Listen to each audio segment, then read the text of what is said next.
Assalamualaikum warahmatullahi wabarakatuh. Pada kesempatan kali ini kami dari kelompok 1 kelas akuntansi keuangan lanjutan 1 kelas K akan mempresentasikan bab 3 yakni mengenai pengenalan laporan keuangan konsolidasian. Namun sebelum memasuki pemaparan materi, izinkan saya untuk memperkenalkan anggota dari kelompok kami. Yang pertama ada Rizky Lailatul Qadriyah dengan NPM Akhir 045, Husnul Hatimah dengan NPM Akhir 080, saya sendiri Nur Latifah dengan NPM Akhir 253, kemudian ada Talita Aurel Agatha dengan NPM Akhir 289, Hani Gita Amalia dengan NPM Akhir 290, dan yang terakhir ada Rio Aprilianto dengan NPM Akhir 311. Baik, yang pertama akan kita bahas di sini adalah kombinasi bisnis yang telah diselesaikan melalui akuisisi saham. Konsep akuntansi penggabungan usaha berdasarkan prinsip akuntansi yang berlaku umum itu mencakup penggabungan di mana satu atau lebih perusahaan akan menjadi anak perusahaan dari perusahaan induk. Sebuah perusahaan menjadi anak perusahaan ketika perusahaan lain itu memperoleh kepentingan pengendalian dalam bentuk saham yang beredar. Dan biasanya, satu perusahaan itu memperoleh kendali atas perusahaan lain secara langsung setelah memperoleh mayoritas suara lebih dari 50%. Setelah hubungan induk anak perusahaan terbentuk, pembelian saham anak perusahaan yang dilakukan oleh perusahaan induk itu bukan merupakan penggabungan usaha. Dengan kata lain, entitas yang terpisah hanya dapat bergabung selama satu kali. Hal ini berarti menambah kepentingan pengendali sama saja itu dengan sekedar melakukan investasi tambahan saja. Berdasarkan GAAP, akuisisi saham anak perusahaan tambahan itu dicatat dengan menambah akun investasi dan mengurangi kepentingan non-pengendali berdasarkan jumlah tercatat kepentingan non-pengendali pada tanggal akuisisi tambahan. Selanjutnya, entitas pelapor. Akuisisi itu membawa dua perusahaan yang sebelumnya terpisah itu di bawah kendali satu tim manajemen. Meskipun kedua perusahaan tersebut tetap beroperasi sebagai badan hukum yang terpisah, akuisisi ini menciptakan entitas pelaporan baru yang mencakup semua operasi yang dikendalikan oleh manajemen perusahaan induk. Bila investasi dalam saham berhak suara menciptakan hubungan induk anak perusahaan, entitas pembeli atau induk perusahaan dan juga entitas yang diakuisisi atau anak perusahaan itu tetap berfungsi sebagai entitas terpisah dan memelihara catatan akuntansi secara terpisah.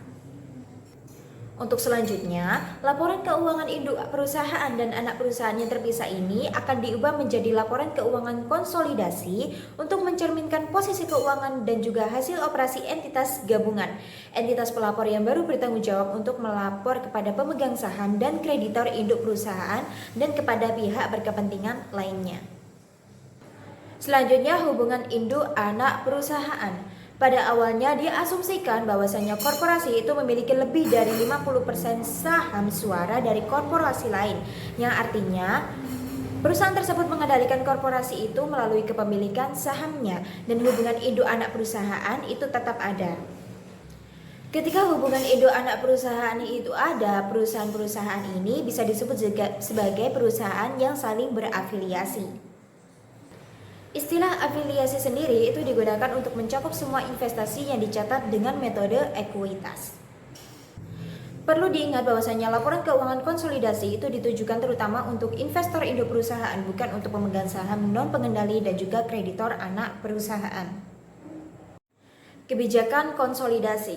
Laporan keuangan konsolidasi itu memberikan informasi yang tidak termasuk dalam laporan terpisah dari induk perusahaan dan biasanya itu diperlukan untuk penyajian yang wajar atas posisi keuangan dan hasil operasi untuk perusahaan afiliasi. Kondisi umum untuk konsolidasi adalah kepemilikan lebih dari 50% saham dengan hak suara dari perusahaan lain. Akan tetapi berdasarkan GAAP saat ini, anak perusahaan itu dapat dikecualikan dari konsolidasi melalui beberapa situasi. Yang pertama, ketika kendali tidak berada di tangan pemilik mayoritas. Lalu yang kedua, pembentukan usaha patungan. Yang ketiga, akuisisi aset atau kelompok aset yang bukan merupakan bisnis. Lalu yang keempat, yaitu akuisisi aset dan kewajiban keuangan dari entitas kepentingan variabel terkonsolidasi yang merupakan entitas pembiayaan yang dijaminkan. Lalu yang kelima, yaitu kombinasi antara entitas nirlaba atau akuisisi bisnis nirlaba oleh entitas nirlaba. Pengungkapan kebijakan konsolidasi. GAAP itu mensyaratkan pengungkapan kebijakan akuntansi yang signifikan untuk pelaporan keuangan dan juga secara tradisional, yang mana pengungkapan kebijakan konsolidasi merupakan salah satu pengungkapan kebijakan yang paling sering dilakukan. Dalam hal ini, GAAP itu mensyaratkan daftar pengungkapan yang luas, seperti yang pertama yaitu periode pelaporan yang mencakup kombinasi bisnis, yang mencakup beberapa hal umum seperti informasi umum tentang kombinasi bisnis seperti nama target dan juga tanggal akuisisi, maupun informasi seperti sifat, syarat, dan nilai wajar dari imbalan yang ditransfer. Kemudian ada kombinasi bisnis yang terjadi setelah periode pelaporan tetapi sebelum periode keuangan. Kemudian yang ketiga ada jumlah sementara yang terkait dengan kombinasi bisnis. Dan yang keempat yaitu penyesuaian terkait dengan kombinasi bisnis. Kemudian induk perusahaan dan anak perusahaan dengan periode fiskal yang berbeda. Jika periode fiskal perusahaan induk dan anak perusahaannya berbeda, itu maka diperlukan untuk menyiapkan laporan keuangan konsolidasi untuk dan pada akhir periode fiskal perusahaan induk.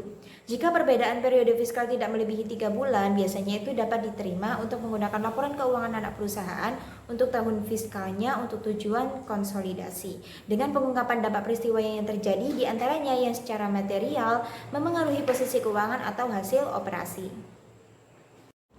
Pembiayaan akuisisi. Ada banyak cara yang tersedia untuk membiayai akuisisi. Nah, perusahaan atau seorang investor itu dapat membayar tunai, menjual saham biasa yang diotorisasi tetapi belum pernah diterbitkan, kemudian menerbitkan saham preferen, menjual surat utang atau obligasi, ataupun memanfaatkan beberapa kombinasi instrumen keuangan. Secara strategis, keputusan pendanaan itu menjadi hal yang sangat penting karena jika saham biasa disertai dengan hak suara itu diterbitkan, maka kemungkinan akan terjadi akuisisi yang sangat besar dan dapat menyebabkan manajemen kehilangan kendali suaranya. Sedangkan apabila saham preferen tanpa hak suara atau alternatif pendanaan lainnya berguna dalam kasus-kasus di mana mempertahankan kendali suara, itu menjadi hal yang perlu dipertimbangkan. Kemudian ada neraca konsolidasi pada tanggal akuisisi. Entitas terkonsolidasi adalah entitas pelaporan fiktif atau konseptual. Entitas ini itu didasarkan pada asumsi bahwasannya entitas hukum dan akuntansi yang terpisah dari induk perusahaan dan anak perusahaannya itu dapat digabungkan menjadi satu set laporan keuangan yang bermakna untuk tujuan pelaporan eksternal. Selanjutnya yaitu saya akan menjelaskan materi mengenai akuisisi 100% anak perusahaan pada nilai buku. Di sini ada 3 proses, yaitu di mana proses pertama itu proses akuisisi dan pencatatan, yaitu Pop Corporation membeli 100% saham Sun Corporation dengan harga $80.000 sesuai dengan nilai buku dan nilai wajarnya. Nah, setelah akuisisi, dalam neraca terpisah, akun investment in Sun itu muncul di neraca Pop. Lalu untuk proses yang kedua, yaitu proses konsolidasi. Pada saat menyusun neraca konsolidasi, akun investment in Son dihapus karena sudah termasuk dalam aset dan kewajiban Son.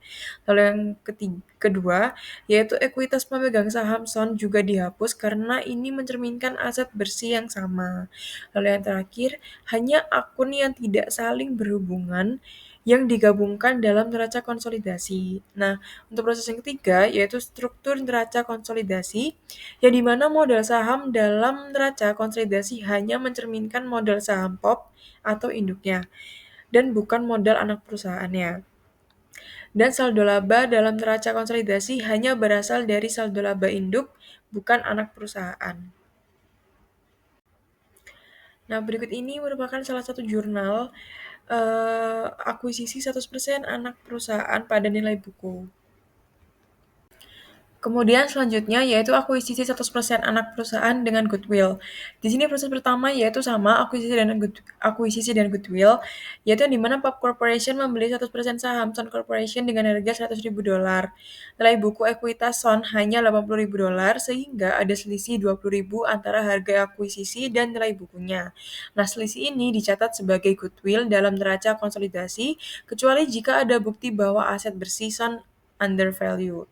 Lalu yang kedua yaitu proses konsolidasi, yang dimana sama seperti sebelumnya, akun investment in Son dihapus dari neraca POP, lalu ekuitas Son juga dihapus karena sudah termasuk dalam aset bersihnya, lalu goodwill sebesar $20.000 dicatat sebagai aset dalam neraca konsolidasi. Nah, lalu yang ketiga yaitu penyusunan neraca konsolidasi, yaitu data dari neraca POP dan Son digabungkan, kemudian kolom eliminasi dan penyesuaian digunakan untuk menghapus akun investasi dan ekuitas anak perusahaan, lalu total akhir mencerminkan gabungan akun setelah eliminasi dan penyesuaian termasuk goodwill. Nah, kemudian ini merupakan salah satu contoh untuk jurnal akuisisi 100% anak perusahaan dengan goodwill. Nah, jadi di sini untuk penyesuaian hanya untuk work paper, yang dimana entry eliminasi dan penyesuaian dalam konsolidasi hanya dicatat di work paper, bukan dalam buku induk atau anak perusahaan. Nah, entry ini tidak pernah di jurnal atau diposting ke akun perusahaan. Tujuannya hanya untuk menyusun laporan keuangan konsolidasi pada periode tertentu. Lalu yang kedua ini pengaruh di periode mendatang, yang dimana saldo akun investasi induk dan ekuitas anak akan tetap sama kecuali jika terjadi penurunan nilai atau impairment pada goodwill. Nah, apabila goodwill mengalami impairment, maka selisih antara investasi induk dan ekuitas anak akan berkurang. Kemudian selanjutnya akuisisi 90% anak perusahaan dengan goodwill. Yaitu yang pertama ada konsep dasar akuisisi atau metode akuisisi GAAP. POP atau induk membeli 90% saham Son, yaitu anak perusahaan seharga $90.000. Menurut GAAP atau Generally Accepted Accounting Principle, metode akuisisi digunakan untuk mencatat kombinasi bisnis. Kemudian metode akuisisi menggunakan teori entitas yang dimana semua aset dan kewajiban anak perusahaan dicatat sebesar 100% nilai wajar saat akuisisi, meskipun induk hanya memiliki 90%. Kemudian yang kedua, pengukuran nilai wajar dan goodwill. Nah, di sini total nilai wajar Son diasumsikan adalah $100.000. Kemudian terdapat kepentingan non-pengendali sebesar $10.000. Nah, di sini jika nilai wajar lebih besar dari nilai buku dari aset dan kewajiban Son, maka selisih ini dihitung sebagai goodwill. Nah, dalam kasus ini, itu termasuk goodwill yang dimana goodwillnya ini ada selisih sebesar $20.000. Lalu yang ketiga, yaitu pengecualian dalam pencatatan nilai wajar, yaitu yang dimana aset pajak tangguhan dan kewajiban manfaat karyawan tetap dicatat berdasarkan nilai buku yang ada. Nah, selisih antara nilai wajar dan nilai buku untuk akun ini masuk ke goodwill. Lalu yang keempat, untuk perlakuan akuntansi selanjutnya, yang dimana nilai wajar aset dan kewajiban tidak akan dihitung ulang di laporan keuangan berikutnya kecuali yang pertama terjadi penurunan nilai atau impairment termasuk goodwill impairment. Lalu yang kedua, aset dan kewajiban keuangan dapat dinilai ulang sesuai ASC. Nah, kemudian berikut ini merupakan jurnal dari akuisisi 90% anak perusahaan dengan goodwill. Ini juga merupakan salah satu jurnal akuisisi anak perusahaan dengan goodwill yang dimana di sini ada capital stock sebesar 60, retained earnings sebesar 20, goodwill-nya sebesar 20 dan investment in Son-nya 90 dan di sini ditambahkan non-controlling interest sebesar 10. Nah, selanjutnya yaitu ada non-controlling interest dalam laporan keuangan konsolidasi. Jadi yang pertama pencatatan non-controlling interest atau NCI, yaitu semua aset dan kewajiban anak perusahaan dimasukkan ke dalam neraca konsolidasi. Lalu non-controlling interest atau NCI sebesar $10.000 dicatat terpisah dalam ekuitas pemegang saham berdasarkan nilai wajarnya. Lalu yang kedua, perubahan dalam pelaporan non-controlling interest yang dimana dulu itu non-controlling interest ini sering dicatat sebagai kewajiban tidak lancar dalam neraca konsolidasi dan sekarang GAAP itu non-controlling non-controlling interest harus dicatat sebagai komponen ekuitas yang terpisah. Nah, pendapatan NCI ini bukan beban atau rugi, tetapi dikurangkan dari laba bersih konsolidasi untuk menentukan laba bersih yang menjadi hak pemegang saham mayoritas. Nah, laporan laba rugi konsolidasi harus menampilkan kedua komponen laba bersih. Yang pertama, laba bersih yang menjadi hak non-controlling interest. Yang kedua, yaitu laba bersih yang menjadi hak pemegang saham pengendali atau induk. Nah, ini untuk pencatatan jurnal non-controlling interest dalam laporan keuangan konsolidasi, sama seperti sebelumnya, hanya ini ditambahkan akun non-controlling interest di bagian bawahnya. Baik, untuk selanjutnya saya akan menjelaskan mengenai tentang neraca konsolidasi setelah akuisisi. Setelah diakuisisi, perusahaan induk dan anak tetap beroperasi sebagai entitas terpisah, tapi laporan keuangan mereka gabungkan. Karena itu, perlu dilakukan eliminasi saldo timbal balik seperti piutang dan utang dividen antar perusahaan dalam grup. Yang terakhir, jika anak perusahaan menyatakan dividen tapi belum bayarnya, induk akan mencatat piutang dividen, sedangkan anak mencatat utang dividen. Karena ini hanya transaksi internal, saldo ini harus dihapus dalam laporan konsolidasi. Untuk selanjutnya yaitu selisih ke aset bersih dan goodwill. Jika nilai wajar aset anak perusahaan lebih tinggi dari nilai bukunya, maka selisih ini perlu dicari sebagai aset tambahan atau goodwill. Sedangkan jika nilai buku lebih tinggi dari nilai wajar, maka perlu dilakukan penyesuaian untuk menyesuaikan nilai tersebut dalam laporan keuangan konsolidasi. Goodwill hanya muncul ketika ada bagian dari harga pembelian yang tidak dapat dikaitkan dengan aset atau liabilitas tertentu. Selanjutnya, efek amortisasi pada laporan keuangan konsolidasi setelah akuisisi. Yang pertama, yaitu pendapatan tahun 2017, yaitu laba bersih Sun Corporation sebesar 800.000 dan dividen yang dibayarkan Sun 300.000. Pendapatan PAM dari Sun, yaitu PAM memiliki 90% saham Sun. Pendapatan dihitung dengan menyesuaikan laba bersih Sun terhadap amortisasi aset tertentu, seperti inventaris, bangunan, peralatan, dan notes payable. Untuk total pendapatan PAM dari Sun yaitu sebesar 571,5 ribu. Yang kedua, amortisasi selisih nilai wajar. Selisih nilai wajar atau excess purchase price dialokasikan dan diamortisasi sebagai berikut. Yang pertama, inventaris sebesar 100, yaitu seluruhnya diamortisasi pada 2017. Selanjutnya, tanah itu tidak diamortisasi. Lalu bangunan sebesar $25 dengan umur manfaat 40 tahun, peralatan $240 dengan umur manfaat 5 tahun, notes payable $100, seluruhnya diamortisasi pada 2017, dan goodwill-nya tidak diamortisasi. Yang ketiga, kepentingan non-pengendali. Kepentingan non-pengendali mencerminkan 10% bagian dari laba bersih dan ekuitas Sun yang tidak dimiliki PAM. Saldo awal pada 31 Desember 2016 yaitu sebesar 1.133.000 dan tambahan dari laba bersih Sun yaitu 10% dikali 800 yaitu 80.000 dan dikurangi amortisasi 16,5 ribu dan dividen 30 ribu. Sehingga saldo akhir 31 Desember 2017 sebesar 1.166,5 ribu. Yang keempat, penyesuaian neraca konsolidasi. Penyesuaian dilakukan untuk mengeliminasi saldo investasi PAM di Sun yang mengalokasikan excess purchase price ke aset atau kewajiban terkait.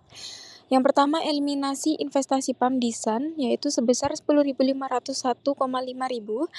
Yang kedua, penyesuaian aset seperti tanah, yaitu sebesar 200, dan bangunan 575, peralatan 240, dan goodwill 4.333. Sehingga total aset dan kewajiban konsolidasi menjadi 34.615.000. Garis kira waktu KBA dengan NPM akhir 045. Di sini akan menjelaskan mengenai laporan laba rugi konsolidasi. Jadi, laporan ini itu merupakan sebuah laporan yang menggabungkan antara pendapatan dan juga beban dari sebuah perusahaan induk dan juga anak perusahaan. Nah, tujuan dari laporan ini itu untuk menunjukkan kinerja keuangan dari seluruh grup perusahaan seolah-olah mereka ini adalah satu entitas. Nah, perlu diketahui beberapa poin penting dalam laporan laba rugi konsolidasi ini. Yang pertama ada perbedaan dengan laporan laba rugi perusahaan induk. Jadi di dalam laporan laba rugi perusahaan induk, pendapatan investasi dari anak perusahaan itu dicatat sebagai investment income.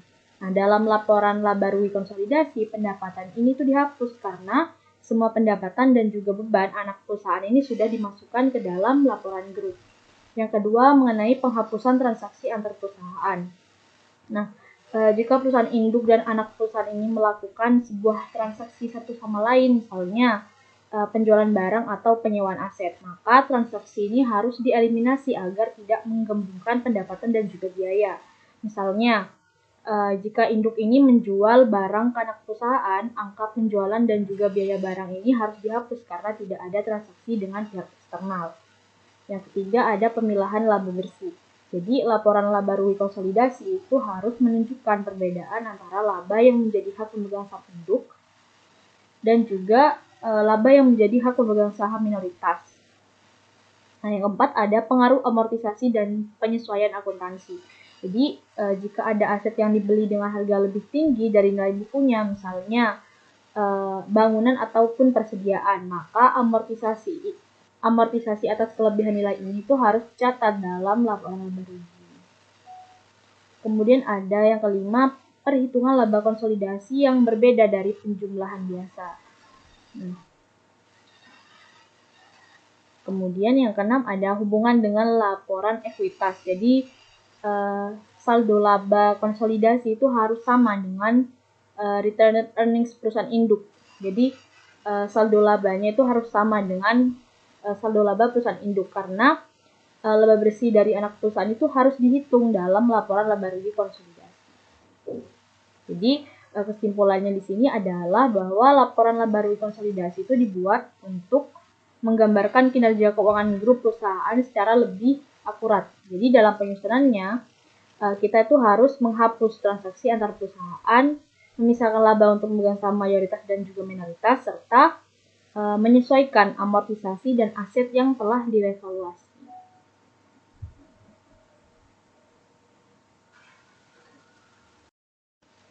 Nah, selanjutnya di sini terkait push down accounting. Jadi di sini push down accounting itu merupakan sebuah metode akuntansi di mana nilai pembelian anak perusahaan itu dicatat langsung dalam pembukuan anak perusahaan, bukan hanya di laporan keuangan induk. Nah, ini tuh berarti bahwa harga pembelian yang dibayar oleh induk itu akan mempengaruhi nilai aset, liabilitas, dan goodwill dalam catatan keuangan anak perusahaan. Beberapa poin penting juga yang ada dalam push down accounting itu pertama ada pencatatan di buku anak perusahaan. Jadi biasanya ketika perusahaan induk itu membeli anak perusahaan, investasi itu akan dicatat dalam laporan induk. Nah, dengan adanya push down accounting, harga beli ini langsung dicerminkan dalam pembukuan anak perusahaan sehingga aset dan kewajibannya itu diperbarui ke nilai wajar. Kedua, ada juga dampak pada konsolidasi ini. Nah, hal ini tuh tidak mengubah laporan keuangan konsolidasi, tetapi menyederhanakan proses konsolidasi karena anak perusahaan ini sudah mencerminkan nilai wajar aset dan liabilitasnya. Kemudian ada juga mengenai ketentuan GAAP dan SAC. Jadi GAAP itu memberikan sebuah opsi kepada anak perusahaan untuk menggunakan push down accounting, tapi keputusannya itu tidak bisa diubah setelah diterapkan. Kemudian SAC itu mewajibkan metode ini tuh jika anak perusahaan ini hampir sepenuhnya dimiliki oleh induk. Nah, itu sekitar 90% dan tidak memiliki utang atau saham preferen diperdagangkan secara publik.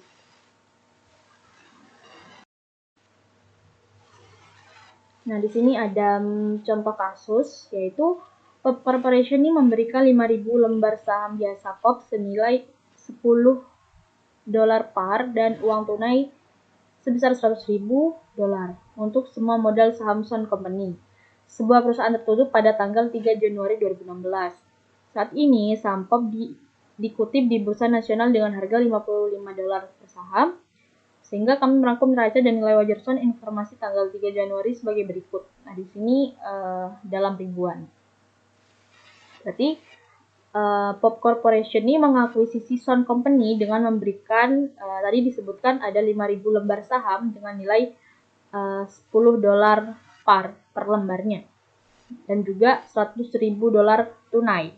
Nah, harga pasar saham Pop saat itu adalah $55 per lembar, sehingga apabila ditotal harga akuisisinya itu 5.000 dikali $55, kemudian ditambah 100.000 tunai tadi, sehingga menghasilkan 375.000. Nah, neraca Sun sebelum akuisisi itu menunjukkan bahwa total asetnya berdasarkan nilai buku itu adalah sebesar $510.000, sedangkan apabila berdasarkan nilai wajar itu hasilnya $590.000. Nah, di sini masih lanjut tentang contoh kasus tadi. Jadi di bawah akuntansi pushdown, Pop itu mencatat investasinya di Sun dengan menggunakan cara yang biasa dalam ribuan seperti ini. Akun-akunnya seperti ini. Jadi pencatatan ini itu mencerminkan bahwa Pop ini mengakuisisi Sun dengan membayar tunai dan menerbitkan saham baru. Kemudian entry itu juga harus dibuat di buku Sun pada tanggal 3 Januari untuk mencatat basis aset baru, termasuk juga goodwill di akunnya, sehingga Sun ini dianggap mirip dengan entitas baru. Maka harus dilakukan reklasifikasi juga laba ditahan. Nah, Sun ini membuat entry berikut untuk mencatat nilai pushdown-nya. Nah, pencatatan ini itu mengubah nilai aset dan juga ekuitas Sun agar sesuai dengan nilai pasar yang dibayarkan oleh Pop. Saya akan menjelaskan tentang pushdown accounting atau metode pencatatan yang mengalokasikan harga perolehan investasi langsung ke buku anak perusahaan. Ini tuh dapat menyederhanakan proses konsolidasi karena nilai aset dan kewajiban sudah disesuaikan dengan nilai wajar di laporan keuangan anak perusahaan. Nah, metode ini mempengaruhi laporan keuangan anak perusahaan, tapi tidak mengubah laporan konsolidasi. Anak perusahaan ini memiliki opsi untuk menerapkan pushdown accounting, tapi keputusan ini tidak dapat diubah setelah dipilih. Karena untuk menggunakannya itu dibutuhkan sebuah worksheet, maka inilah beberapa langkah penyusunannya. Worksheet ini digunakan untuk membantu dalam penyusunan neraca konsolidasi dengan kolom-kolom yang mencangkup saldo awal dari perusahaan induk dan anak, serta kolom untuk eliminasi dan penyesuaian. Langkahnya yaitu mengeliminasi saldo investasi induk di anak perusahaan. Kemudian merekognisi goodwill dan kepentingan non-pengendali. Dan yang ketiga yaitu menghapus akun timbal balik seperti piutang dan utang antar perusahaan dalam grup. Di sini terdapat contoh worksheet yang diperlukan. Terdapat saldo induk atau parent corporation, itu berisi saldo akun dari laporan keuangan perusahaan induk sebelum konsolidasi. Nah, pada kolom kedua itu ada anak perusahaan atau sebutannya yaitu subsidiary company, itu menyampaikan saldo-saldo akun dari laporan keuangan anak perusahaan yang sebelum dikonsolidasi juga. Pada kolom ketiga, itu kita mengeliminasi dan menyesuaikan terdapat pada kolom debit. Kita harus mencatat eliminasi akun yang perlu dikurangi dalam proses konsolidasi, seperti investasi induk di anak perusahaan. Nah, ada pula kolom eliminasi dan penyesuaian pada sisi kredit, itu untuk mencatat eliminasi akun yang perlu ditambahkan atau diakui dalam laporan konsolidasi, seperti pengakuan goodwill atau kepentingan non-pengendali atau stakeholders. Nah, pada kolom kelima itu ada saldo konsolidasi. Itu adalah hasil akhir dari konsolidasi setelah semua penyesuaian dan eliminasi dilakukan. Ini adalah neraca konsolidasi yang menggambarkan laporan keuangan sebagai satu entitas ekonomi.